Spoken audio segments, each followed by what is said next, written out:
Hi students, ఇప్పుడు మనం వినాయక చవితి పాఠంలోని పాఠ్యాంశం వెనకాల ఉన్న అభ్యాసాలను చూద్దామా? మొదటిది వినడం, ఆలోచించి మాట్లాడడం. మీరు జరుపుకునే పండుగల పేర్లు చెప్పండి. ఏ ఏ పండుగలను ఎలా జరుపుకుంటారో చెప్పండి. దీన్ని నేను ఆన్లైన్ క్లాస్లో అడుగుతాను, మీరు సమాధానాలు చక్కగా చెప్పాలి. నెక్స్ట్ వన్, పండుగలు సమైక్యానికి అద్దం పడతాయి అని తెలుసుకున్నారు కదా. ఏ ఏ పండుగలను అందరూ కలిసి చేసుకుంటారు? ఎందుకు కలిసి జరుపుకోవాలి? సమైక్యానికి అద్దం పట్టడం అంటే కలిసి ఉండటానికి అద్దం పట్టడం అని అర్థం. అంటే అందరం కలిసి జరుపుకునే పండుగలు అన్నమాట. అవి ఆగస్టు 15, జనవరి 26 మొదలైన పండుగలు. నెక్స్ట్ సెకండ్ బిట్, ధారాళంగా చదవడం, అర్థం చేసుకొని చెప్పడం, రాయడం. కింది పేరాను చదవండి, ఇచ్చిన వాక్యాలను పొడిగించండి. చూడండి, ఇక్కడ ఒక చిన్న పారాగ్రాఫ్ ఇచ్చాడు. దీని కింద మనకి చిన్న చిన్న సెంటెన్సెస్ ఇచ్చాడు. వాటిని మనం పొడిగించి పెద్దగా రాయాలన్నమాట. మరి పారాగ్రాఫ్ని చదువుతాను, శ్రద్ధగా వినండి. గజాననుడు గణాలకు అధిపతి అయినందువల్ల గణపతి అని అంటారు. విశిష్టమైన నాయకుడైనందువల్ల వినాయకుడని అంటారు. విఘ్నాలకు అధిపతి అయినందువల్ల విఘ్నేశ్వరుడని అంటారు. బాణ వంటి పెద్ద పొట్ట కలిగినందువల్ల లంబోదరుడని అంటారు. వినాయక చవితి పండుగను ఎంతో ఉత్సాహంగా జరుపుకుంటున్నాం. మన తరువాత తరాల వారు కూడా ఈ పండుగను అందరం జరుపుకునేలా మనం మన పర్యావరణాన్ని కాపాడుకోవాలి. వినాయకుని విగ్రహాల తయారీలో వాడే ప్లాస్టర్ ఆఫ్ ప్యారిస్ కృత్రిమ రంగులు నిమజ్జనం చేసినప్పుడు నీటిలో కలవడం వల్ల జల కాలుష్యం సంభవిస్తుంది. ఎన్నో జలచరాలు చనిపోతున్నాయి. అందువల్ల బంకమట్టితో ప్రకృతి సిద్ధమైన రంగులను వాడుతూ వినాయకుని విగ్రహాలను తయారు చేయాలి. ఈ పండుగ ప్రకృతిని, దేవుణ్ణి అనుసంధానం చేస్తుంది. అందుకనే ఈ పండుగతో పాటు ప్రకృతికి ప్రాధాన్యమిద్దాం. ఆనందంగా పండుగ జరుపుకొని పర్యావరణాన్ని రక్షిద్దాం. ఇప్పుడు మొదటి వాక్యం చూడండి. గణేశుణ్ణి గణపతి అంటారు ఎందుకంటే, ఫస్ట్ లైన్లో ఉంది ఆన్సర్. గజాననుడు గణాలకు అధిపతి అయినందువల్ల. నెక్స్ట్ సెకండ్ సెంటెన్స్, వినాయకుని విగ్రహాల తయారీలో బంకమట్టినే వాడాలి ఎందుకంటే మనం మన పర్యావరణాన్ని కాపాడుకోవాలి కనుక. నెక్స్ట్ థర్డ్ సెంటెన్స్ చూడండి. గణేశుణ్ణి విఘ్నేశ్వరుడని ఎందుకు అంటారంటే విఘ్నాలకు అధిపతి అయినందువల్ల. నెక్స్ట్ ఫోర్త్ సెంటెన్స్, గణేశుణ్ణి లంబోదరుడు అని అంటారు ఎందుకంటే బాణ వంటి పెద్ద పొట్ట కలిగినందువల్ల. ఈ పండుగ సందర్భంగా పర్యావరణాన్ని కాపాడుకోవాలి ఎందుకంటే ఈ పండుగ ప్రకృతిని, దేవుణ్ణి అనుసంధానం చేస్తుంది కనుక. చూశారు కదా పిల్లలు, ఈ విధంగా నేను ఎలా అయితే టెక్స్ట్ బుక్లో రాశానో దాన్ని జాగ్రత్తగా చూసుకొని తప్పులు లేకుండా మీ పుస్తకంలో కూడా ఇలాగే రాసుకోవాలి. నెక్స్ట్ బిట్ చూద్దామా మరి. నెక్స్ట్ ఆ మరియు ఈ బిట్లను ఇంతకుముందు తరగతిలో మనం చెప్పుకున్నాము. అలాగే మీకు నేను నోట్స్ పంపాను, దాన్ని చూసి మీరు రాసుకోవాలి. నెక్స్ట్ బిట్ థర్డ్ బిట్, ఆలోచించి సొంతగా రాయడం. దీన్ని మీరు సొంతగా రాయాలి. ఎలా రాశారో చూసుకోండి. నేను సమాధానాన్ని ఇచ్చాను, ఈ విధంగా ఉందా లేదా చూసుకొని తప్పులు లేకుండా, రాయని వాళ్ళు ఎవరైనా ఉంటే తప్పులు లేకుండా రాసుకోండి. బిట్ ఆ, వినాయక చవితి పండుగను ఎందుకు జరుపుకుంటారు? మీ సొంత మాటల్లో రాయండి. దీనికి సమాధానం, మన హిందువుల సంస్కృతి సంప్రదాయాలను తెలియజేసేవి పండుగలు. భారతదేశంలో జరుపుకునే పండుగలలో వినాయక చవితి ఒకటి. వినాయకుడు పుట్టినరోజు కనుక ఆ పండుగను గొప్పగా జరుపుకుంటాం. వినాయకుడు అంటే పిల్లలకు ఎంతో ఇష్టం కదా. నెక్స్ట్ వన్ ఆ బిట్. వినాయకుని విగ్రహాలను మట్టితోనే ఎందుకు చేయాలి? దీనికి సమాధానం, ప్లాస్టర్ ఆఫ్ ప్యారిస్ వంటి కృత్రిమ రసాయనాలతో వినాయకుని విగ్రహాలు చేసి అవి నీటిలో కలిపితే జల కాలుష్యం ఏర్పడుతుంది, కనుక మట్టితోనే చేయాలి. నెక్స్ట్ క్వశ్చన్ ఈ. మీ ప్రాంతంలో వినాయక చవితి ఉత్సవాలను ఎట్లా జరుపుకుంటారో రాయండి. ఆ రోజు మీరేం చేస్తారు? దీనికి సమాధానం, మా ప్రాంతంలోని వీధిలో పెద్ద స్టేజీని ఏర్పరిచి వినాయకుని విగ్రహాన్ని పెడతారు, చక్కగా అలంకరిస్తారు. మేము కొత్త బట్టలు ధరించి వినాయకుని దగ్గరకు వెళ్తాము. స్నేహితులతో కలిసి ఆటపాటలతో ఆనందంగా గడుపుతాము కదా. నెక్స్ట్ ఫోర్త్ బిట్ పదజాలం. పదజాలంలో ఆ చూడండి, ఒక అక్షరానికి అదే అక్షరం ఒత్తుగా ఉన్న పదాలు మరియు ఒక అక్షరానికి వేరొక అక్షరం ఒత్తుగా ఉన్న పదాలను పాఠంలో గుర్తించి కింది పట్టికలో రాయండి. ఒక అక్షరానికి అదే అక్షరం ఒత్తుగా ఉన్న పదాలు అంటే వీటిని ఏమంటారు?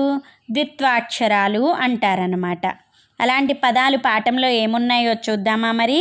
గుమ్మం, పందిళ్ళు, నిమజ్జనం, ఎవ్వరిని, నదుల్లో, దగ్గర మొదలగున్నవి. ఒక అక్షరానికి మరొక అక్షరం ఒత్తుగా ఉన్న పదాలు, వీటిని సంయుక్తాక్షర పదాలు అంటారన్నమాట. వీటికి ఉదాహరణలు ఏంటి? చతుర్థి, విగ్రహాలు, నైవేద్యం, ప్రకృతి, ఇఫ్తార్ మొదలగున్న పదాలన్నమాట. మరి నెక్స్ట్ పేజ్ తిప్పండి. పేజ్ నెంబర్ 46 ఆ బిట్. ఇచ్చిన పదాలతో పదాలు రాయండి. అంటే ఇక్కడ కొన్ని పదాలు ఇచ్చారు, వాటికి మనం అదే అర్థం వచ్చే వేరొక పదాన్ని రాయాలన్నమాట. ఫస్ట్ వన్ నీరు. నీరుని ఇంకే పేరుతో పిలుస్తారు? నీరుని ఏమంటారు? లంతో జలం. పండు, పండుని లం చివర వచ్చేలాగా ఏమంటారు? ఫలం. జాగా, జాగా అనే పదాన్ని లంతో ఏమంటారు? స్థలం. స్థ అనేది బాక్స్లో రాయాలి. సమయం, సమయంని లంతో ఏమంటారు? కాలం. కా అనేది బాక్స్లో రాయాలి. నెక్స్ట్ వన్ రంధ్రం. రంధ్రంని లం అనే అక్షరంతో ఏమంటారు? బిలం. బి అనేది బాక్స్లో రాయాలి. నెక్స్ట్ వరి పండించేది. వరి ఎక్కడ పండిస్తారు? లం వచ్చేలాగా పొలం. పో అనేది బాక్స్లో రాయాలి. పెన్ను, పెన్ను అనేదాన్ని ఏమంటారు? లంతో కలం. కా అనేది బాక్స్లో రాయాలి. నెక్స్ట్ తోక. తోకని లంతో ఏమంటారు? వాలం. వా అనేది బాక్స్లో రాయాలి. నెక్స్ట్ నాగలి. నాగలి అనే పదాన్ని ఇంకేమంటారు? హలం అని కూడా అంటారు. కాబట్టి హ అనేది బాక్స్లో రాయాలి. నెక్స్ట్ లాస్ట్ వన్ శక్తి. శక్తిని ఏమంటారు? బలం అంటారనమాట. కాబట్టి బా అనేది బాక్స్లో రాయాలి. ఇలా ఇవన్నీ కరెక్ట్గా రాశారా లేదా చెక్ చేసుకోండి. నెక్స్ట్ బిట్ ఈ. గణపతి నవరాత్రి వేడుకలను గొప్పగా చేస్తారు కదా. నవరాత్రులు అంటే 9 రాత్రులు. ఇలాంటి పదాలే మరికొన్ని పట్టికలో ఉన్నాయి. అవి అంటే ఏమిటో రాయండి. మీరు ఇంతకుముందు తరగతిలో తెలుగు అంకెలను నేర్చుకున్నారు కదా. ఈ తెలుగు అంకెలను ఎలా మాట్లాడతారో గుర్తుంటే మీరు వీటిని చకచకా రాసేయచ్చు. చూడండి. ఫస్ట్ వన్ ఏకదంతం. ఏక, ఏక అంటే ఒకటి. దంతం, ఏకదంతం అంటే ఒకటే దంతం. సెకండ్ వన్ రెండు. రెండుని ఏమంటారు? ద్వి, ద్విముఖాలు అంటే 2 ముఖాలు. మూడు, మూడుని ఏమంటారు? త్రి, త్రిలింగాలు. త్రి అంటే 3 కనుక 3 లింగాలు. చతుహు, చతుహు అంటే 4. చతుర్వేదాలు అంటే 4 వేదాలు. Next one 5. 5ని ఏమంటారు తెలుగులో? పంచ, పంచ పాండవులు. పంచ అంటే 5.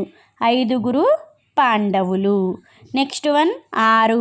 6 అంటే షట్ చక్రవర్తులు. 6 చక్రవర్తులు. 7 అంటే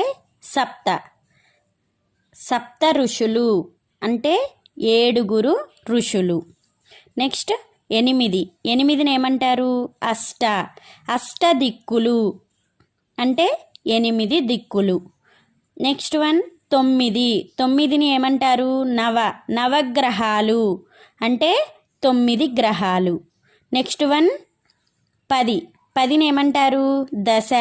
దశావతారాలు అంటే 10 అవతారాలు అన్నమాట. నెక్స్ట్ బిట్ భాషను గురించి తెలుసుకుందాం. క్రింది వాక్యాలలోని నామవాచక పదాల కింద గీత గీయండి. నామవాచకాలు అంటే పేర్లను తెలిపే పదాలన్నమాట. ఫస్ట్ వన్ గోపి హైదరాబాదుకు వెళ్ళాడు. ఇందులో గోపి, హైదరాబాద్ అనేవి నామవాచకాలు. వీటి కింద గీత గీయాలి. నెక్స్ట్ కుక్క విశ్వాసం గల జంతువు. ఇందులో కుక్క నామవాచకం. నెక్స్ట్ గీత, రాధ, ఫాతిమా, రజియాలు సినిమాకు వెళ్ళారు. ఇందులో ఈ గీత, రజియా, ఫాతిమా, రాధ ఇవి నామవాచకాలు అన్నమాట. నెక్స్ట్ గోదావరి నది తెలంగాణలో ప్రవహిస్తుంది. ఇందులో గోదావరి నది, తెలంగాణ ఇవి నామవాచకాలు అన్నమాట. వీటి కింద గీత గీయాలి. నెక్స్ట్ ఆ బిట్ చూడండి.